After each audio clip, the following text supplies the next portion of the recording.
Good morning students. हम लोग सुंग वंश के बारे में बहुत अच्छे तरीके से सुंग वंश के राज व्यवस्था को हम लोग समझ चुके थे। अब आज का जो हमारा टॉपिक है, ये टॉपिक है स्टूडेंट्स, एक बार हम कलर ले लेते हैं। हमारा जो आज का टॉपिक है ये बैक्ट्रियन यूनानी राज व्यवस्था। तो सबसे पहली बात है कि बैक्ट्रियन यूनानी है क्या, इसको हम लोग अच्छे तरीके से समझेंगे। उसका भारत में आक्रमण करना और यहाँ पे अपना जो न्यायिक राज व्यवस्था है इसको कैसे सुचारू रूप से चलाएं, इसको हम लोग समझेंगे। तो सबसे पहली बात है, देखा जाए बैक्ट्रियन एक वर्ड है ना। तो बैक्ट्रियन एक जगह का नाम है। यूनानी वहाँ के लोग थे। बात समझ में आ रहा ना। ग्रीक बोला जाए, यूनानी बोला जाए, इंडो ग्रीक बोला जाए, सब लगभग ये बाहर के लोग थे जिन्होंने भारत में आक्रमण किया था। अब भारत में आक्रमण क्यों किए, कैसे, क्या रीजन था, इसको भी थोड़ा समझते हैं। तो जब हम पिछले अध्याय में पढ़े हैं, पिछले लेक्चर में पढ़े हैं कि मौर्योत्तर काल के बाद आपके पास क्या आया, सुंग वंश आया। तो कहीं ना कहीं देखा जाए कि मौर्य का जो पतन होते गया, दैट मीन्स देखा जाए सम्राट अशोक के बाद कोई ऐसा मगध महाजनपद में कोई योग्य शासक नहीं हुए, जिसके कारण शासन प्रशासन व्यवस्था कमजोर होती जा रही थी।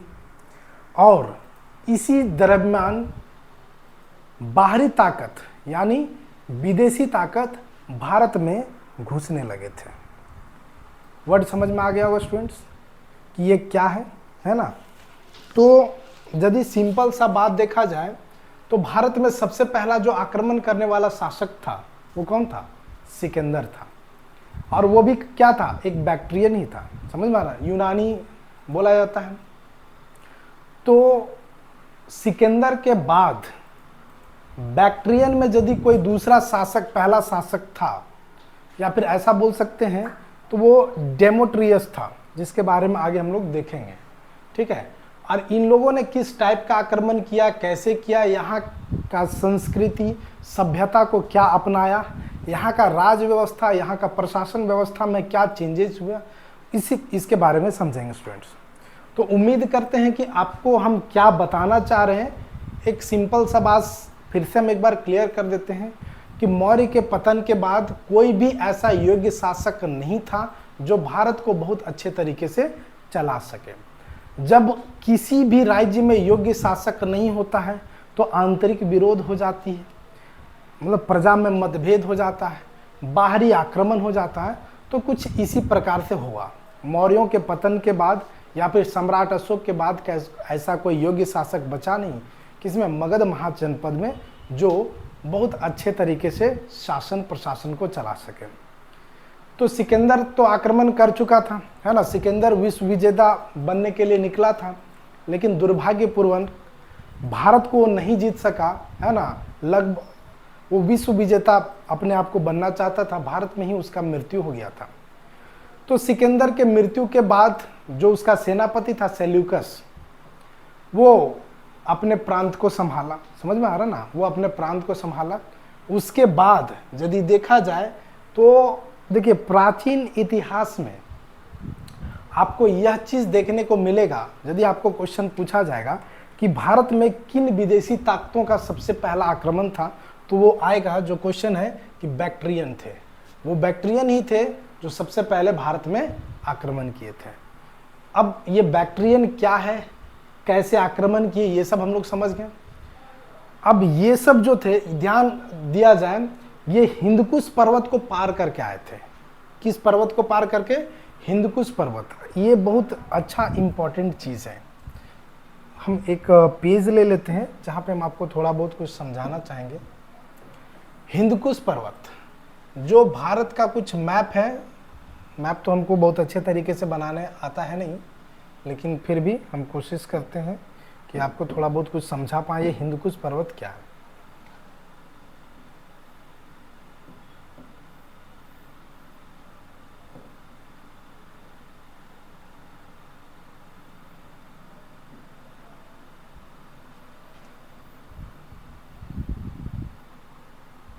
लगभग कुछ इसी तरह का भारत का नक्शा है ना। तो इसमें से हम लोग क्या देखेंगे, ये भारत का नक्शा है, ये हम इधर हमारे पास हिमालय पर्वत ये सब है, तो ये भारत का भी नक्शा है। लेकिन जब मगध के शासन काल में देखा जाए तो ये काफ़ी ये एशिया में आता है। तो इधर यहाँ पे एक हिंदुकुश पर्वत है, समझ में आ रहा ना। अब ये हिंदुकुश पर्वत क्यों इसका नाम पड़ा हम बताते हैं। ये हिंदुकुश पर्वत के इधर रहने वाले लोगों को हिंदू बोला जाता है। क्या बोला जाता है? हिंदू। ये देखा जाए पाकिस्तान है ना, यहाँ पे पाकिस्तान है, और ये जो है ना ये पंजाब का क्षेत्र है।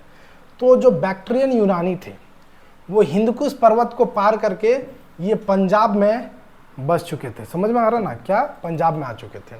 तो ये एक हिंदुकुश पर्वत का छोटा सा कहानी था जिसको हम आपको समझा पाए।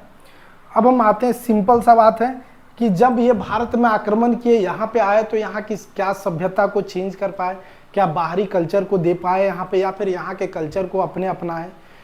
फिर यहाँ पे आने के बाद यहाँ की शासन प्रशासन व्यवस्था को कैसे चलाए, है ना, कैसे प्रशासनिक विस्तार किए, कैसे सैन्य प्रशासन, मतलब यही सब चीज़ हम लोगों को देखना है स्टूडेंट्स। तो सबसे पहली बात है, पहला चीज़ क्या हम लोग आते हैं कि बैक्ट्रियन यूनानी जिन्हें ग्रीक बैक्ट्रियन के नाम से भी जाना जाता है, तीसरी शताब्दी ईसा पूर्व, है ना, से पहली शताब्दी ईसा पूर्व तक, लगभग वही 150 मतलब 200 ईसा पूर्व के बारे में बात हो रहा है। ईसा पूर्व तक बैक्ट्रिया जो क्षेत्र आधुनिक में, ये जो बैक्ट्रिया है आधुनिक में कहाँ, आज के डेट में कहाँ पे है, तो अफगानिस्तान, उज्बेकिस्तान, तजाकिस्तान के कुछ हिस्सों में पर शासन किया था। हम आपको क्या बताए थे, हिंदकुश पर्वत के इस पार। तो हिंदकुश पर्वत के इस पार यही सब कंट्री आता है, कौन कौन, अफगानिस्तान, उज्बेकिस्तान और तजाकिस्तान, ये सब कंट्री आता है स्टूडेंट्स हिंदकुश पर्वत के इधर। और हिंदकुश पर्वत के इधर वाले रहने वालों को हिंदू बोला जाता है, पर शासन किया था। उनकी राजनीतिक में ग्रीक और स्थानीय प्रभावों का मिश्रण था, जिसके परिणाम स्वरूप अद्वितीय संस्कृति और प्रशासनिक व्यवस्था थी। अब देखिए, मतलब कहीं ना कहीं एक उनका अपना संस्कृति था, और यहाँ का संस्कृति ये क्या था, मिक्सचर था, भारत की संस्कृति, उनका अपना संस्कृति। तो ये इनके राजनीतिक में देखा जाए तो एक मिक्सचर था दोनों की राजनीति को मिला करके। यहाँ पे शायद येलो कलर में लिखा हुआ है, आपको नहीं दिख रहा होगा तो हम बताते हैं। इसमें है स्थापना और नियम, है ना।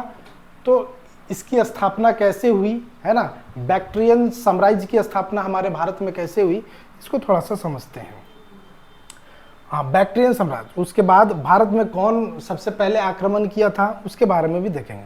तो foundation, Diodotus one, Bactrian Greek राजनीति की शुरुआत सेल्यूसिड साम्राज्य के तहत बैक्ट्रिया के क्षत्रप डायोडोटस वन से हुई, जिन्होंने 250 ईसा पूर्व के आसपास, देखिए ये आपको जो यहाँ पे दिया गया पूरा डिटेल में दिया गया, ये चीज़ आपको पढ़ना नहीं है, पूरा का पूरा जो है कि कैसे बैक्ट्रियन साम्राज्य की स्थापना, पहले वहाँ पे बैक्ट्रिया एक जगह है जहाँ पे यूनानी लोग, ग्रीक लोग वहाँ पे शासन किया करते थे।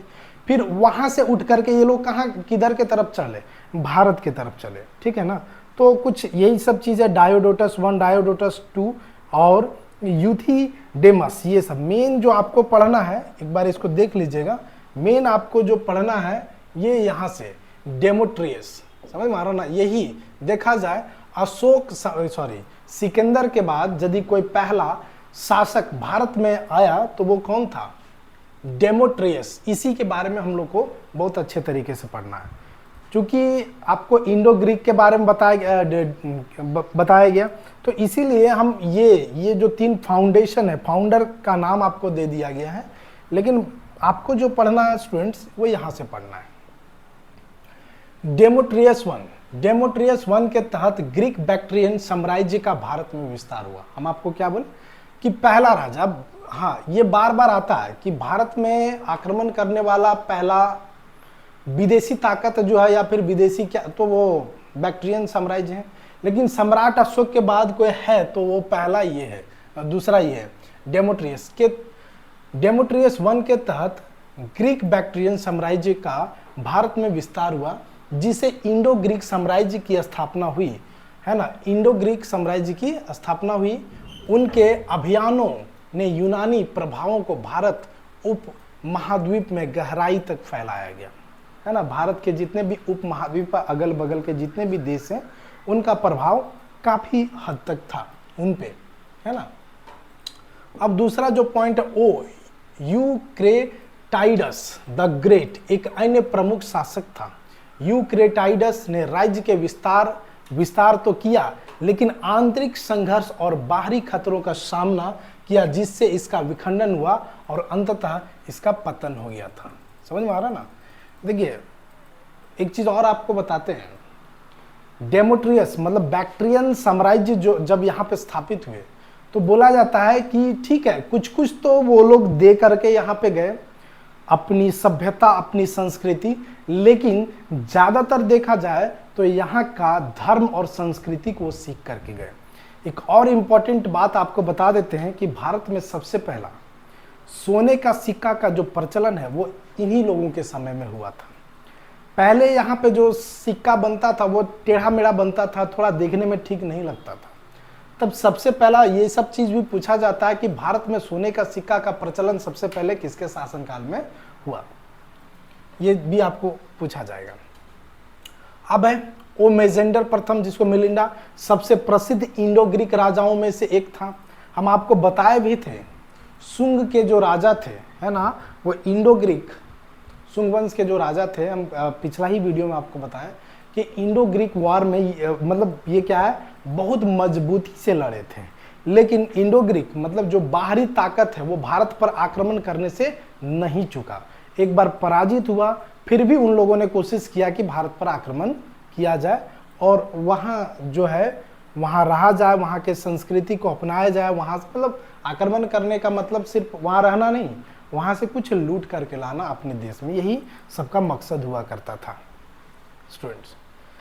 तो अगला है हमारे पास हेलिओक्लस I, अंतिम ज्ञात ग्रीक बैक्ट्रियन राजा, जिसके शासन में यूएसी जैसी खानाबदोश जनजातियों के आक्रमण के कारण ग्रीक बैक्ट्रिया साम्राज्य का अंत हो गया।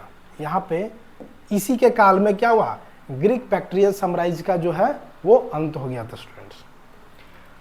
अब फिर से हम लोग वही जो हम बार बार आपको रिपीट करते आए हैं कि यदि बैक्ट्रियन साम्राज्य का भारत में स्थापना हुआ तो इन लोगों ने कैसे शासन और प्रशासन व्यवस्था को चलाया, उसी को हम लोग देखते हैं। तो केंद्रीय प्रशासन संरचना बहुत अच्छे तरीके से यहाँ पे हम लोगों ने पीडीएफ में करके दे रखा है, फिर भी हम कोशिश करते हैं कि थोड़ा बहुत पीडीएफ को भी समझाएं। आप एक बार देख लोगे आसानी से समझ में आ जाएगा। मेन चीज है कि हिस्ट्री को समझना है। क्या है जी, तो केंद्रीय प्रशासन राजशाही, ग्रीक बैक्ट्रियन राज्य व्यवस्था एक वंशानुगत राजशाही थी। वंशानुगत समझ में आ रहा है कि बाप बना, उसके बाद उसका बेटा, फिर उसका बेटा, इसी तरह से चल रहा था। राजाओं के पास पूर्ण शक्ति होती थी और उन्हें अक्सर ग्रीक उपाधियों और रीति रिवाजों को अपनाने वाले हेलिनिस्टिक शासकों के रूप में चित्रित किया गया था। समझ में आ रहा ना।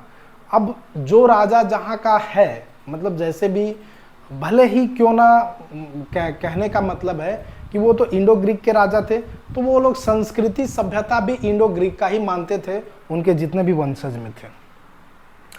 फिर अगला आपके पास आता है कि कुलीन की परिषद। कुलीन परिषद में राजा को कुलीन की एक परिषद द्वारा सलाह दी जाती थी, मतलब विशेष वर्ग के लोगों द्वारा राजा को सलाह दी जाती थी, जिसमें यूनान निवासी और स्थानीय अभिजात वर्ग शामिल थे। अब देखो हम आपको क्या बोले, इसमें से ज्यादातर यूनान के लोग ही शामिल थे। इस परिषद में शासन और प्रशासन की महत्वपूर्ण भूमिका निभाई जाती थी। राजा जो अपना सलाहकार भी रखे थे वो अपने ही क्षेत्र के लोगों को रखे थे। क्लियर है स्टूडेंट्स।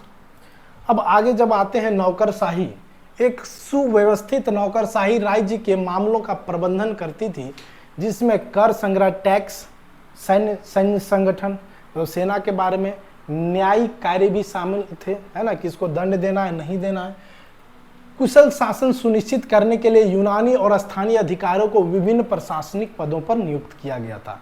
हालांकि ये याद रहे कि जो अच्छे अच्छे पोस्ट है उसमें से यूनानी ग्रीक लोगों को ही दिया जाता था, स्थानीय लोगों को बहुत कम दिया जाता था स्टूडेंट्स। ये तो हो गया। अब प्रांत, जैसे हम लोग पढ़े हैं कि राजा एक छत्र पूरे मगध महाजनपद पे शासन नहीं कर पाता था, है ना, इतने बड़े अखंड भारत में, तो उसको क्या करना पड़ता, प्रांतीय व्यवस्था जो मौर्य काल से या फिर आगे काल से जो चली आ रही थी उसी को पालन करना होता था। तो यहाँ पे क्या छत्रप बोलते थे ये लोग। राज्य को कई प्रांतों या छत्रपों में विभाजित कर दिया जाता था, है ना। जैसे अभी हम लोग क्या बोलते हैं, अभी हम लोग राज्य बोलते हैं, तो वो लोग क्या बोलते थे, प्रांत या छत्रप बोलते थे। प्रत्येक प्रांत एक छत्रप द्वारा शासित था। ये छत्रप, देखिए बार बार हम क्या बोले, वही चीज जो हम आपको स्टार्ट में बता दिए हैं वही आपके पास यहाँ पे पीडीएफ में हम लोग दे भी दिए स्टूडेंट्स। एक बार में यदि हम 5 मिनट हम आपको रिकॉल करने का कोशिश किए तो उसी में सारा क्लियर है बच्चों। अब है जो छोटा छोटा पार्ट में प्रांत को बांट दिया जाता था, उसमें से भी यूनानी मूल के ही लोग शासन करते थे और उन्हीं के पास महत्वपूर्ण स्थानीय शक्तियां हुआ करती थी। फिर जब हम लोग आते हैं स्थानीय शासक ग्रीक शैली की प्रशासनिक संरचनाओं वाले शहर राज्य जैसे पोलिस शामिल थे। इन शहरों में कुछ हद तक स्वायत्तता प्राप्त थी और यूनानी संस्कृत और वाणिज्य के केंद्र भी थे। समझ में आ रहा है। यहाँ पे देखा जाए तो थोड़ा बहुत स्थानीय लोगों को प्राथमिकता दिया जाता था, लेकिन यदि टैक्स कलेक्शन ये सब का बात हो तो उसमें से यूनानी लोगों को ही शामिल किया जाता था। फिर आता है तुम्हारे पास नगर पालिका शासन। छत्रपों के अलावा नगर पालिका सरकारें शहरों का मामला प्रबंधन करती थी, यह सुनिश्चित करते हुए कि स्थानीय मुद्दों को कुशलतापूर्वक संबोधित किया जाता था। नागरिक प्रशासनिक और सुविधा के लिए शहर में स्थानीय सभाएं किया जाते थे, जैसे बैलों के, जिन्हें बौले के नाम से जाना जाता था। क्लियर है। अब आता है, ये सब तो हम लोग पढ़ लिए प्रशासनिक केंद्रीय। अब सैन्य संगठन क्या था, थोड़ा उसको हम लोग जानते हैं। देखिए येलो स्ट्रिप पे हमारे पास जो लिखा हुआ है वो स्टूडेंट्स लिखा हुआ है सैन्य संगठन। अब देखो सैन्य संगठन में हेलेनिस्टिक सेना, है ना, जो ग्रीको बैक्ट्रियन सेना का मूल ग्रीक फालानक्स था, जो भारी हथियारों से लैस पैदल सैनिकों का गठन था। यदि देखा जाए तो ये सबसे ज़्यादा महत्वपूर्ण जो उनके सेना का जो पार्ट था वो पैदल सेना मार्च था, जो भारी हथियारों के साथ लैस हुआ करते थे। फिर आता है घुड़सवार सेना। एक मजबूत घुड़सवार से विशाल सेना बनाए थे, जिसके कारण अलग अलग क्षेत्रों पे इन लोगों का नियंत्रण बहुत अच्छे तरीके से हो जाता था। फिर आपके पास हाथी और रथ का भी ये था। किलेबंदी और रक्षा, है ना, आंतरिक खतरों से भी कैसे बचाना है किले का, उसका भी अच्छे तरीके से प्रमुख मतलब हर शहर में एक अपना किला बनाते थे और किला का कैसे रक्षा करना है ये युगों से चलते आ रहा है। ये वही सब जितना भी राजा करते थे सब एक ही तरह से किया करते थे। उसके बाद देखा जाए कि वित्तीय नीतियां, है ना, अब किलाबंदी हो गया, सैन्य अभियान हो गया, प्रांत का हो गया, केंद्र के बारे में देखिए। अब आपको बार बार इंपॉर्टेंट चीज यही याद रखना है कि इसका फाउंडेशन कैसे हुआ, कैसे पीछे से इसको रिलेट किया गया, केंद्र की शक्तियां क्या थी, प्रांत की शक्तियां क्या थी, सैन्य शक्तियां क्या थी, वाणिज्य में कैसे ये लोग करते थे, न्याय व्यवस्था क्या थी, यही सब हम लोगों को पढ़ना है। तो वित्तीय नीतियां, टैक्स कलेक्शन, सिक्का निर्माण और व्यापार। देखिए ये एक बहुत बड़ा चीज है, सिक्का निर्माण और व्यापार। यहाँ पे फिर से हम आपको बताते हैं, है ना, कि भारत में सबसे पहले सोने सिक्का का जो प्रचलन था वो बैक्ट्रियन साम्राज्य में ही हुआ, और इन लोगों ने अपने ही देवी देवताओं का ये क्या है चित्र सिक्का पर दर्शाया किया करते थे। बस यही कुछ है सिक्का का निर्माण में यदि आते हैं तो। फिर आगे आते हैं सिल्क रोड। सिल्क रोड पर राज्य के स्थान इसे पूर्व और पश्चिम के बीच व्यापार का केंद्र बनाने में सक्षम था। अब देखिए रोड का निर्माण करते थे, क्यों? ताकि व्यापार अधिक से अधिक हो। यह व्यापार अपार धन और संस्कृति आदान प्रदान के लिए आया था। इस क्षेत्र में रेशम, मसाले, कीमती धातु, है ना, जैसे रत्न सामानों के लिए एक प्रमुख माध्यम था। अब आता है कृषि और वाणिज्य, है ना। कृषि कैसे करवाते थे, कृषि की उस समय देखा जाए तो कृषि जो है वो मुख्य रूप से कृषि अर्थव्यवस्था मुख्य रूप से कृषि प्रधान थी, जिसमें व्यापक सिंचाई प्रणालियां कृषि को समर्थन करती थी। बैक्टीरिया की उपजाऊ मिट्टी में गेहूं और जौ और अंगूर जैसी फसलों की खेती अनुमति दी, जो जनसंख्या और व्यापार को बनाए रखने के लिए अति आवश्यक था। फिर शहरी बाजार में उसको कैसे ले जा करके बेचा करते थे, शिल्प कौशल उद्योग में, ये सब तो आपके पास हम लोगों ने बहुत अच्छे तरीके से दे दिया। एक बार आप इसको पढ़ लोगे बहुत आसानी से समझ में आ जाएगा स्टूडेंट। संस्कृति में देखा जाए तो ये क्या बोलता है, ये खानों जैसे शहर, व्यायामशालाओं, थिएटर, सार्वजनिक स्नानघरों के साथ ग्रीक संस्कृति, मतलब देखा जाए तो कहीं ना कहीं अपने संस्कृति का वो लोग ज़्यादा यहाँ पे बढ़ावा देने का कोशिश किए हैं। समझ में आ रहा ना। शिक्षा और कला में भी ग्रीको बैक्ट्रियन ने ग्रीक शिक्षा, दर्शन, देखिए पुस्तक ये सब जो देखा जाए ना तो ये वही यूनानी भाषा का है। पुस्तक हो गया, किताब हो गया, ये सब यूनानी भाषा है जी। इस काल में मूर्ति, सिक्के, वास्तुकला, ये सब पे काफ़ी इन लोगों ने जोर दिया। फिर धार्मिक समन्वय में देखा जाए तो ग्रीक देवता पहले तो कोशिश किए कि जो धर्म से वो लोग आते थे उस धर्म का प्रचार ज़्यादा से ज़्यादा करें। बाद में इन लोगों ने बौद्ध धर्म को भी अपना लिया था, ठीक है ना। बाद में इन लोगों ने बौद्ध धर्म, फिर सामाजिक संरचना किए, है ना। लोग क्या है, जनसंख्या ग्रीक निवासी, स्थानीय बैक्ट्रियन और फारसियों, भारतीयों, सीथियन जैसे अन्य जाति समूहों का मिश्रण थी। इस विधि में आबादी, राज्य की संस्कृति, सामाजिक और गतिशीलता में योगदान दिया। कुछ इसी प्रकार से था। और आगे हम देखते हैं तो हमारे पास क्या है, ये कुछ भाषा के बारे में बताया गया कि कौन कौन सा भाषा ग्रीक भाषा है ना। विरासत और प्रभाव, ये इंपॉर्टेंट चीज़ है, ये बहुत इंपॉर्टेंट चीज़ है, विरासत और प्रभाव, है ना, कि किसका प्रभाव किस पे ज़्यादा पड़ा और किसका नहीं। तो देखा जाए कहीं ना कहीं जब भी कोई बाहर, जैसे कहने का मतलब है अंग्रेज ही हमारे देश में आए तो हम लोगों ने अंग्रेजी कल्चर को भी अपनाया, अंग्रेजों ने भी यहाँ से बहुत कुछ लेके गए। तो उसी प्रकार से, ठीक उसी प्रकार से बैक्ट्रियन जब भारत में आए, यहाँ के राज व्यवस्था को संभाले, तो सबसे बड़ा चीज़ है कि उन लोगों ने यहाँ के धर्म और संस्कृति को अपनाया, है ना। यहाँ के धर्म और संस्कृति को अपनाया और कुछ हद तक ग्रीक संस्कृति को भी भारत में दे गया स्टूडेंट्स।